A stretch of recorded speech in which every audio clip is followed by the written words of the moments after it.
Salut à tous, nouvelle vidéo aujourd'hui. Donc aujourd'hui, on va parler du régime low carb, enfin du régime pauvre en glucides pour dire les choses en français, une mise à jour par rapport au contenu que j'ai déjà pu faire par le passé et surtout faire un petit état des lieux de ce qui a été dit dans la littérature au niveau des méta-analyses, des essais cliniques, etc., pour le comparer par exemple à d'autres types de régimes, notamment à celui qui réduit les calories ou les graisses.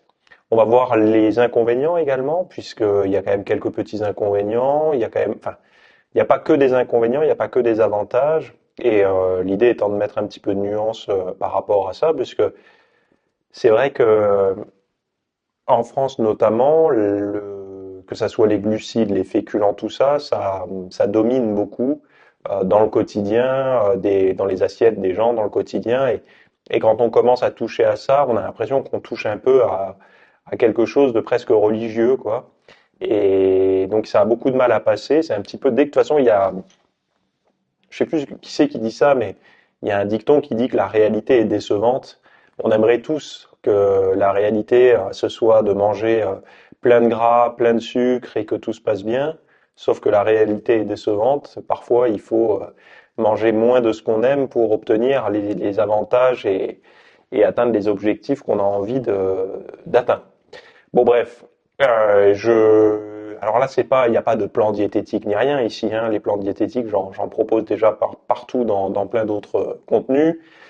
L'idée là, c'est de mettre à jour nos connaissances sur cette fameuse diète low carb, de voir un petit peu ce qui a été dit depuis le dernier cours que j'ai pu faire, enfin le dernier cours, la dernière enquête plutôt, parce que cours ça fait un peu pompeux, la dernière enquête que j'ai pu faire sur le sujet et de voir un petit peu ce qu'il en est. Donc avant de commencer, il y avait quelque chose que j'avais envie de vous partager. C'est un article qui a été publié dans le Times, donc c'est un magazine américain, il me semble, hein.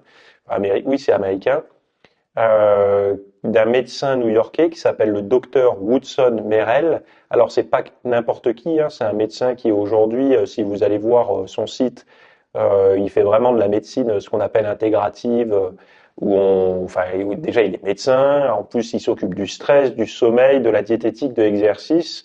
Donc vraiment quelqu'un qui essaye de faire avec ce qui fonctionne, c'est-à-dire de cumuler à la fois le mode de vie et la médecine moderne pour atteindre les meilleurs résultats en termes de santé et tout. Donc c'est pas quelqu'un qui s'est basé que sur l'alimentation, ou que sur l'exercice ou que les médicaments. Lui, il a regroupé ça pour être au plus à l'écoute du patient. Donc je crois qu'il exerce depuis fin 70, début 80. Et en 1999, il a publié un article justement, et j'ai récupéré quelques passages de l'article, donc je l'ai volontairement réduit parce que déjà d'une, j'ai pas le droit de pomper intégralement l'article du magazine, et deux, parce que, enfin voilà, si vous avez envie de le lire, maintenant je vous ai mis le lien pour lire l'intégralité, mais on va quand même le lire ensemble, et on va voir que euh, c'est étrange comme il y a beaucoup de choses qui ont du mal à passer, c'est-à-dire que là, 1999, ça fait 26 ans. Et ça fait 26 ans que les choses n'ont pas réellement changé. En tout cas, qu'on savait déjà des choses, les experts savaient déjà des choses par rapport au régime et par rapport à la nutrition, et que finalement, aujourd'hui, le discours a du mal à passer. Et on peut en débattre, mais il me semble que il y a de grosses résistances, pas seulement au niveau, parce que c'est le consommateur qui crée les changements. Si demain on est tous à vouloir une nouvelle alimentation, à acheter d'autres produits et tout, en tant que consommateur, on a le pouvoir d'orienter le marché. On peut se faire imposer des choses, mais on peut quand même, si on arrête d'acheter certains aliments pour se détourner vers d'autres, on oriente le marché, quoi. Donc je lis, hein. Au cours de mes 25 années de formation, non pas moi, mais le médecin, là, c'est lui qui écrit, donc je me mets dans sa peau. Donc au cours de mes 25 années de formation médicale et de pratique à Manhattan, j'ai vu une grande variété de régimes apparaître et disparaître. Presque aucun d'entre eux ne fonctionne vraiment. Certes, ils peuvent fonctionner pendant quelques semaines ou mois, mais mon expérience reflète les statistiques nationales, à savoir 90% des personnes au régime reprennent leur poids dans les 2 ans suivant leur perte. Alors aujourd'hui, les statistiques, elles ont légèrement changé, puisque les gens maintenant, ils montent à 95% des régimes échouent, et c'est plus, on se base plus sur 2 ans après, mais 5 ans après. Un petit peu comme la retraite. On a augmenté le nombre d'années qu'il fallait pour faire la moyenne, quoi. Donc les rares réussites que j'ai observées proviennent de ceux qui ont pris l'engagement permanent de modifier leurs habitudes alimentaires tout en restant physiquement actifs.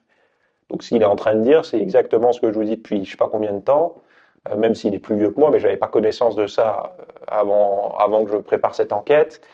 C'est vrai que on a beau retourner la question dans tous les sens, ceux qui réussissent, c'est ceux qui utilisent le régime comme un tremplin vers un nouveau mode de vie, et non pas ceux qui utilisent le régime comme une pilule temporaire, comme je sais pas moi, du paracétamol ou de l'aspirine, parce qu'ils ont un mot de crâne et qu'après ils recommencent à déconner, à avoir un mode de vie à la con. Ceux qui y arrivent, c'est ceux qui, comme je dis, régime tremplin vers un nouveau mode de vie, des bonnes habitudes et surtout, et aussi de l'exercice. Merci d'avoir suivi ce rapide extrait. Donc, dans la version longue, on va faire je sais pas si on appelle ça un benchmark, mais entre le régime pauvre en glucides, le régime pauvre en graisse, mais on va parler aussi du microbiote, on va parler des modes alimentaires et tout, des régimes. En fait, le but, c'est de faire une grosse mise à jour sur les régimes low carb, parce que j'ai appris des choses récemment, j'avais envie de vous les partager, et on va passer peut-être un peu moins d'une heure ensemble là pour justement discuter de tout ça, et ça vous apportera beaucoup de compréhension sur cette diète, notamment sur les graisses et tout, sur les effets sur tout un tas de fonctionnements dans le corps, mais surtout sur la perte de poids et sur le côté durable et tout, pour que vous ayez des outils supplémentaires dans votre quotidien pour justement ne pas avoir besoin de faire des allers-retours, des yo-yo au niveau de votre poids et tout, quoi. Donc si ça vous intéresse, allez voir le lien pour voir la version longue. On se retrouve de l'autre côté. À tout de suite, c'est en description.